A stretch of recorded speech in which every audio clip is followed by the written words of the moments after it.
Hello everyone, welcome to my channel English with Ritu. இன்னைக்கு நம்ம டே 19 கிளாஸ்ல இருக்கோங்க. இது வரைக்குமே இங்கிலீஷோட ரூல்ஸ் அப்புறம் அது எப்படி பேசணும் சென்டென்ஸ் அது இதுன்னு பார்த்தாச்சு. ஸோ அது எல்லாத்தையும் டெய்லி கரெக்டாக ஃபாலோ பண்ணிட்டு ஹோம்ஒர்க் எல்லாம் எடுத்துட்டு கரெக்டாக ப்ராக்டிஸ் பண்ணிட்டு வரீங்கன்னு நினைக்கிறேன். இன்னைக்கு நம்ம என்ன பார்க்க போறோம்னா செல்ஃப் இன்ட்ரடக்ஷன். நம்மளை ஒருத்தவங்கள்ட்ட வந்து இன்ட்ரோ கொடுக்க போகிறோன்னா இப்போ ஒரு இங்கிலீஷில் நம்ம பேசணும், ஒருத்தவங்க நம்மளை பற்றி ஒரு இன்ட்ரோ கொடுக்க போகிறோன்னா அது எப்படி கொடுக்க போகிறோம் அப்படிங்கிறது இப்போ நம்ம பார்க்கலாங்க. ஸோ அது ஒரு ஜஸ்ட் ஒரு சிம்பிளான காம்பனண்ட் தான், ஒரு சிம்பிளான ஒரு இது தான். பார்த்து இதை வந்து டெய்லி கொஞ்சம் பேசி ஒருத்தவங்க ஃபஸ்ட்டு உங்கள் அம்மா உங்கள் வீட்டில் இருக்கிறவங்கள்ட்ட இதே மாதிரி பேசி பழகுங்க.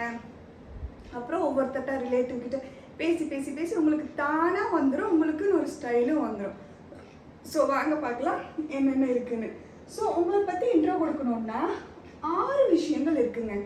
6 காம்பனன்ட்ஸ் இருக்குது. ஒரு செல்ஃப் இன்ட்ரடக்ஷனில் 6 காம்பனன்ட்ஸ் இருக்குது. அதில் ஃபர்ஸ்ட் காம்பனன்ட் க்ரீட்டிங்ஸ். க்ரீட்டிங்ஸ்னால் என்ன? ஒரு ஹாயோ ஹலோ, அது க்ரீட்டிங்ஸ். Second name.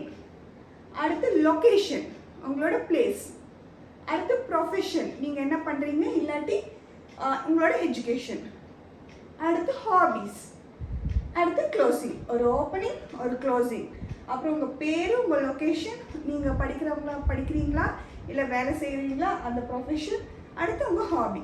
அவ்வளோதாங்க, சிம்பிள். ஒரு செல்ஃப் இன்ட்ரடக்ஷன் எப்படி இருக்கணும்னா கொஞ்சம் சிம்பிளாக இருக்கணும், பார்க்க ஸ்டைலிஷாகவும் இருக்கணும், நல்லா இருக்கணும். ஓகேங்களா? ஃபஸ்ட்டு க்ரீட்டிங்ஸ் பற்றி தெளிவாக பார்த்துடலாம். எப்போவுமே க்ரீட்டிங்ஸ்னால் ஒரு ஸ்டார்டிங் ஹாய் ஹலோ சொல்லுவாங்களே, அதுதாங்க க்ரீட்டிங். அது எப்படி இருக்கணும்னா பொலைட்டாக இருக்கணும். ஸ்டார்டிங்கே எப்படி இருக்கணும்னா பொலைட்டாக இருக்கணும். அது எப்படின்னா ஹலோ, ஒருத்தவங்க வராங்கன்னா இப்போல்லாம் வந்து ஹேண்ட் ஷேக் கொடுத்துட்டு இருந்தாங்க, அதுக்கப்புறம் இப்போ ஹக்கிங் கல்ச்சர் ஆகிடுச்சு. நம்ம தமிழ்நாட்டு கல்ச்சரில் இப்படி நம்ம வணக்கம் போடுவோம். எதுனாலும் ஓகேங்க, எந்த கல்ச்சர் ஃபாலோ பண்ணாலும் ஸ்டார்டிங் பொலைட்டாக இருக்கணும். உங்கள் ஃபேஸில் ஒரு ஸ்மைல் இருக்கணும். And I to eye contact இருக்கணுங்க. நம்ம ஒருத்தவங்களை பேசுகிறோன்னா நம்ம கண்ணை பார்த்து பேசுங்க அப்படின்னு சொல்லுவாங்கள்ல, ஐ கான்டாக்ட் கரெக்டாக இருக்கணும். பேசுகிறப்போ ஒரு ஹாய் சொல்கிறப்ப ஒரு ஸ்மைலோட சொன்னீங்கன்னா அவங்க ஆப்போசிட்டில் இருக்கிறவங்க உங்களை பார்க்குறதுக்கும் அவங்களுக்கு எனர்ஜெட்டிக்காக இருக்கும். ஸோ அதை வந்து பர்ஃபெக்டாக பண்ணணும். ஐ கான்டாக்ட், க்ரீட்டிங்ஸில் என்னென்ன இருக்கணும்? ஐ கான்டாக்ட் இருக்கணும் அண்ட் ஒரு ஸ்மைல் ஃபேஸில் இருக்கணும். எதுக்கு ஸ்மைலு? ஆப்போசிட்டில் இருக்கிறவங்களுக்கு உங்களுக்கு ஒரு எனர்ஜெட்டிக்காக இருக்கிறதுக்காக. அண்ட் சொல்கிறது கொஞ்சம் பொலைட்டாக இருக்கணும். அவ்வளோதாங்க க்ரீட்டிங்ஸ். ஹலோ, ஒரு மார்னிங்காக இருந்தால் ஹலோ சொல்லிவிட்டு அப்புறம் ஒரு good morning, hi good morning, hello good morning அப்படி சொல்லி ஸ்டார்ட் பண்ணலாங்க. இதுதான் க்ரீட்டிங்ஸ். ஓகேங்களா? ஸ்டார்டிங் எப்படி இருக்கணும்னு கிளியர் தானே? Smile, eye contact, smile, eye contact and பொலைட்டாக இருக்கணும். ஓகேவா? ஓகே. அடுத்து நம்ம கல்ச்சர் எது வேணால் யூஸ் பண்ணிக்கோங்க. ஒரு ஹேண்ட் ஷேக்கோ ஒரு ஹக்கோ இல்லை வந்து ஒரு வணக்கமோ எப்படி வேணால் இங்கே யூஸ் பண்ணிக்கோங்க. ஓகேங்களா? Okay, greetings over. அடுத்து நேம். உங்கள் நேம் வந்து ஹலோ, ஃபர்ஸ்ட் ஹலோ சொல்லி முடிப்பீங்க. Hello my name is Ritu, இல்லைன்னா ஹலோ ஐ எம் ரீத்து, இப்படி சொல்லி பழகுங்க. ஓகேங்களா? Hello my name is Ritu, இல்லைன்னா ஐ எம் ரீத்து. இது ரெண்டில் எந்த ஃபார்மேட் யூஸ் பண்ணாலும் ஓகே தான். சில பேர் மைசெல்ஃப் ரீத்து அப்படின்னு சொல்லுவாங்க. அது தப்பு தப்பு தப்பு. அது ஏன் தப்புன்னு கடைசியாக நான் சொல்கிறேன். இது வந்து ஒன்றா நீங்கள் மை நேம் சொல்லணும், இல்லாட்டி ஐ ஆம் சொல்லுங்கள். ஓகேவா? ஓகே, நேம் கிளியரா? அடுத்து லொக்கேஷன். மை நேம்ஸ்ன்னு சொல்லி முடிச்சதுக்கப்புறம் ஐ ஆம் ஃப்ரம், இல்லாட்டி I live in. I am from Ooty. Actually நான் ஊட்டிங்க, ஆனால் இப்போ நான் இருக்கிறது சென்னை.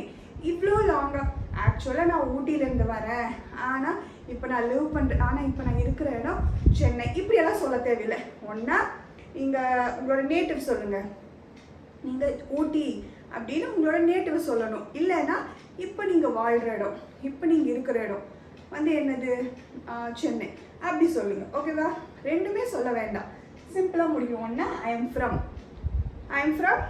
நான் எங்கேருந்து, என்னோடய நேட்டிவ் வந்து ஊட்டி, இல்லாட்டி I live in Chennai.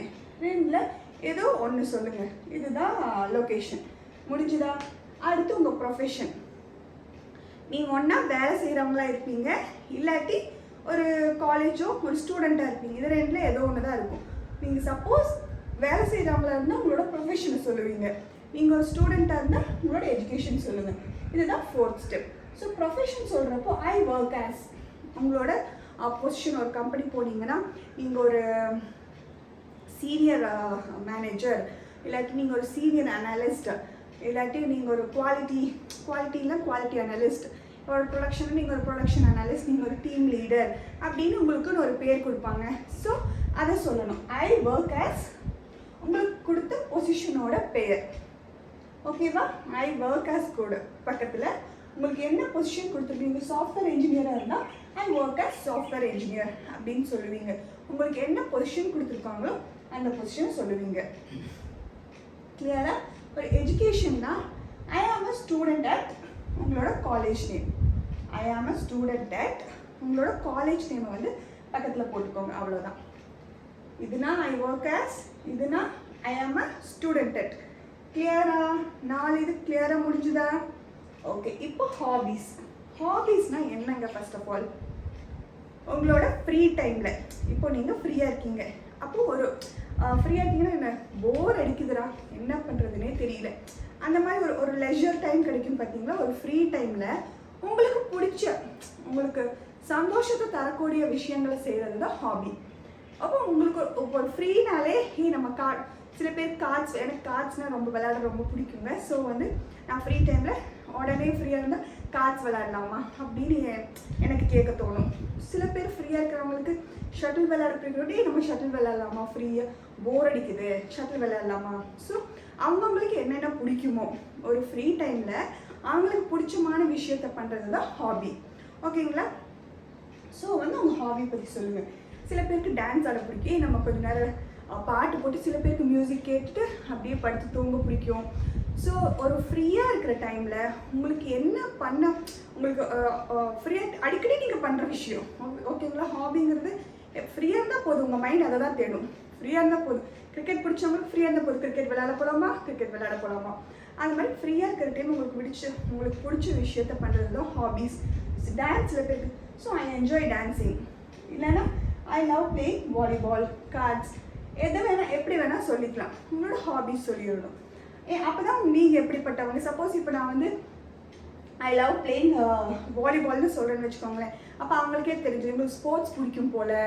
So உங்களை பற்றி ஒரு ஐடியா கிடைச்சிடும். நீங்கள் வந்து உங்களுக்கு இது பிடிக்கும் போலன்னு ஒரு ஐடியா அவங்களுக்கே கிடைச்சிருங்க. ஓகேவா? ஸோ அதுதான் ஹாபிஸ். அடுத்து க்ளோசிங், கடைசியில் வந்து நைஸ் டு மீட் யூ அப்படின்னு சொல்லி முடிச்சிடலாங்க. So very ஈஸிங்க. 6 விஷயந்தான். ஃபஸ்ட்டு ஹலோ, இல்லை என்ன சொல்லுவீங்க, hi good morning. First eye contact, நல்ல ஸ்மைல் இருக்கணும் ஃபேஸில்.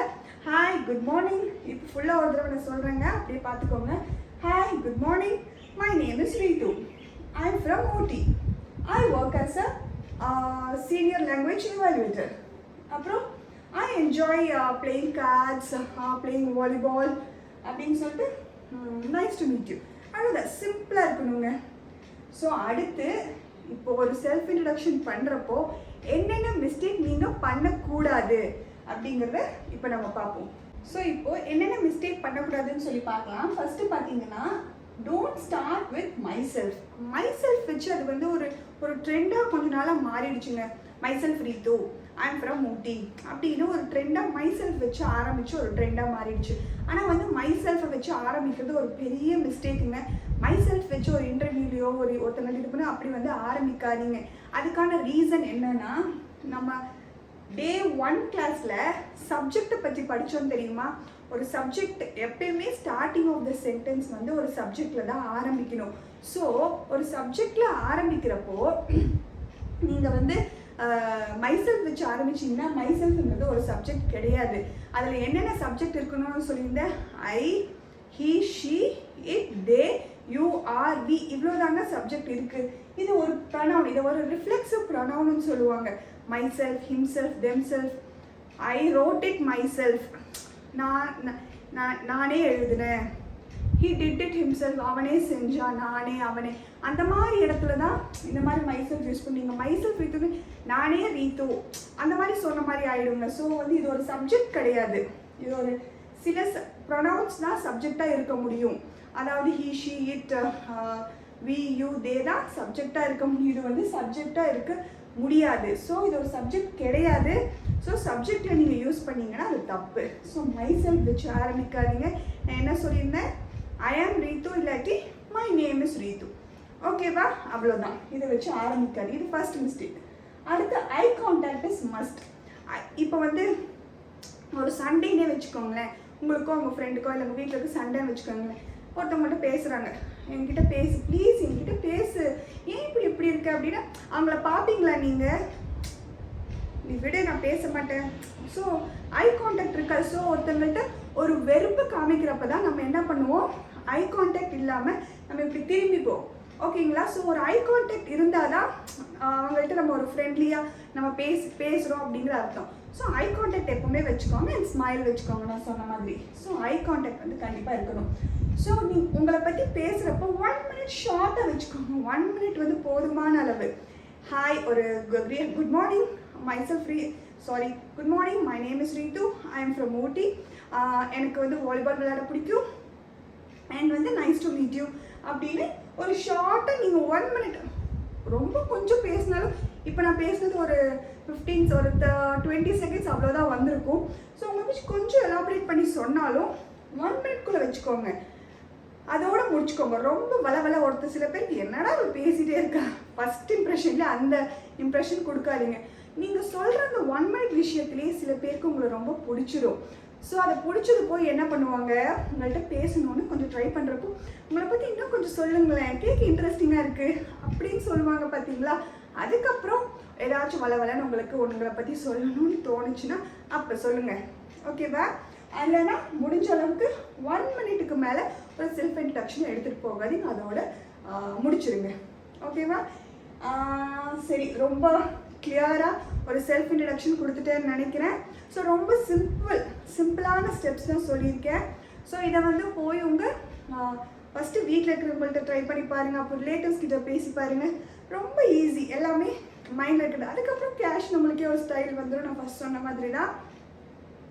அண்ட் இதுதாங்க உங்கள் ஹோம்ஒர்க் என்ன, உங்களை பற்றி எழுதுங்க, அதை அப்படியே போய் உங்கள் பேரண்ட்ஸ் கிட்ட அவங்கள்ட்ட ட்ரை பண்ணி பாருங்கள். ஸோ இந்த மாதிரி மிஸ்டேக்ஸ் அவாய்ட் பண்ணாமல் ஸ்மைலிங் ஃபேஸ், சொன்ன டிப்ஸ் எல்லாம் ஞாபகம் வச்சு எல்லாமே பண்ணுங்கள். அண்ட் இன்னையோட டே 19 கிளாஸ் முடிஞ்சதுங்க. நாளைக்கு அடுத்த டாப்பிக்கில் நான் ஒரு டெய்லி கான்வர்சேஷன், டெய்லி பேசுகிற வார்த்தைகளை கொஞ்சம் கொண்டு வரேன். நம்ம வந்து பேசி அடுத்து இனி என்ன தாங்க 10 days தாங்க இருக்குது, இனி பேசி தான் பழகணும். ஃபஸ்ட்டு இன்ட்ரோ வச்சு நான் ஸ்டார்ட் பண்ணியிருக்கேன், நாளைக்கு அடுத்தடுத்து பேசி பழகலாம். ஸோ எப்பயும் போல தான் இந்த வீடியோ உங்களுக்கு பிடிச்சிருந்தா லைக் பண்ணி சப்ஸ்கிரைப் பண்ணுங்கள். உங்கள் ஃப்ரெண்ட்ஸ் யாருக்காச்சும் பிடிச்சிருந்தா கண்டிப்பாக இதை வந்து ஷேர் பண்ணுங்கள். அண்ட் நாளைக்கு பார்க்கலாங்க. பாய்.